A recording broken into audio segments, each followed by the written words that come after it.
सो हम जो ये बात कर रहे हैं, ये जो एनडीसी पोर्टल पे हमारी जो बेसिक डिफ़िकल्टीज आ रही हैं अप्रूव और अनअप्रूव के बारे में, तो उसको कैसे डील किया जाए, टैकल किया जाए, रिजॉल्व किया जाए, तो उसी के लिए वीडियो बनाया गया है।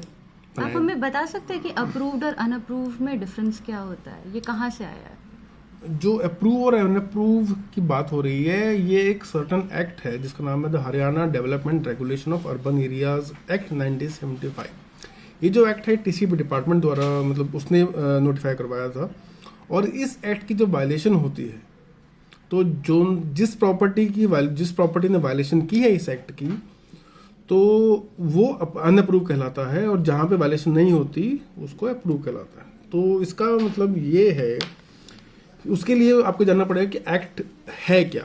एक्ट है जिसके तहत एक अर्बन एरिया को डिफाइन किया जाता है, और उस अर्बन एरिया का डिफाइन करने के दो तरीके हैं। एक तरीका है कि सेक्शन 7A के तहत एक एरिया को नोटिफाई किया जाता है स्पेसिफिकली, जो कि कई सारे डिस्ट्रिक्ट्स में हो भी रखा है। और दूसरा तरीका है जो बाय डिफ़ॉल्ट लग जाता है कि जैसे ही कोई म्यूनिसिपैलिटी एग्जिस्टेंस में आती है, तो म्यूनिसिपल लिमिट के अंदर और म्यूनिसिपल लिमिट से 5 किलोमीटर बाहर तक का सारा एरिया अर्बन एरिया मान लिया जाता है। तो इस जो लिमिट की हम बात कर रहे हैं, इसके अंदर अगर कोई भी सब डिवीजन होती है, एक्चुअली जो ये एक्ट है इसको illegal sub division of land रोकने के लिए ही बनाया गया है। तो कोई भी प्लॉट अगर वो इलीगली सब डिवाइड होता है, उसको हम इस अर्बन एरिया एक्ट की वायलेशन मानते हैं और वो अनअप्रूव कहलाता है। अब बात ये है कि इसकी वायलेशन होती कैसे, मतलब इसकी वायलेशन जो वैसे बनती कैसे है। उसके लिए जो डेफिनेशंस इसकी जो दी गई हैं वायलेशंस की, वो ये है कि ये एक्ट में एग्जम्पशंस है पहले कि कौन कौन से प्रॉपर्टीज पे ये नहीं लगता है। अगर 1000 स्क्वायर मीटर से नीचे का प्लॉट हो, लेस देन 1000 स्क्वायर मीटर का, तो उसकी अगर सब डिवीजन होती है तो उस पर ये नहीं लगता है। अगर 1000 स्क्वायर मीटर से ऊपर का प्लॉट है और उसमें कोई बिना गवर्नमेंट की परमिशन के सब डिवीजन होती है, तब वो इलीगल सब डिवीजन मान ली जाती है। दूसरा, अगर 1000 स्क्वायर मीटर से ऊपर का प्लॉट है, मतलब मोर देन 1000 स्क्वायर मीटर है, और उसकी फैमिली में अगर सब डिवीजन होती है,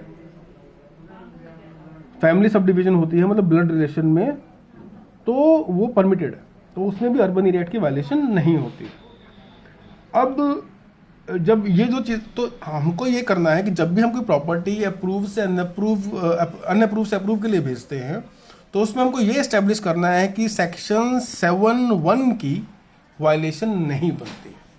तो बेसिकली आप कहना चाह रहे हो कि कोई भी प्लॉट बिना परमिशन के डिवाइड नहीं हुआ है 1000 स्क्वायर मीटर से कम का, हाँ, वो आपको चेक करना पड़ता है। अब इसमें एक पूरी चेकलिस्ट है कि कौन कौन से वायलेशन में नहीं बनता है। जैसे कि अगर किसी केस का CLU हो रखा है, CLU अप्रूव्ड है, तो उस केस में अर्बन एरिया की वायलेशन है वो ऑलरेडी चेक हो चुकी होती है या कंपाउंड हो चुकी होती है।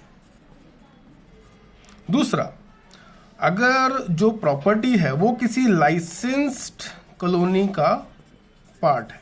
लाइसेंस कॉलोनी बोले तो लाइसेंस कॉलोनी वो कॉलोनी जिसमें कि सब डिवीजन की परमिशन टीसीपी ग्रांट करता है फॉर प्लॉटिंग और ग्रुप हाउसिंग, मतलब किसी भी तरीके की, मतलब हॉरिजॉन्टल और वर्टिकल सब डिवीजन उसको अलाउ करता है। बेसिकली किसी भी डेवलपर को डिवीजन करने की परमिशन दी, हाँ, मतलब कॉलोनी डेवलप करने की परमिशन दी हुई है। इसके अंदर टीपी स्कीम्स भी इन्वॉल्व होती हैं जो कि ULB डिपार्टमेंट अलाउ करता है। अच्छा, इसके अलावा हमारी और भी प्लान्ड स्कीम्स रहती हैं जो कि पुरानी हैं, जैसे कि model townships, model towns, improvement trust की टीपी स्कीम्स जो पहले हमारी कभी बनी थी। तो ये जो गवर्नमेंट अप्रूव्ड स्कीम्स हैं, इसके अंदर अगर कोई प्लॉट है और वो उसकी कोई इलीगल सब डिवीजन नहीं हो रखी है, तो उस प्लॉट को हम ये मान सकते हैं कि उसके अंदर 7(1) की वायलेशन नहीं है।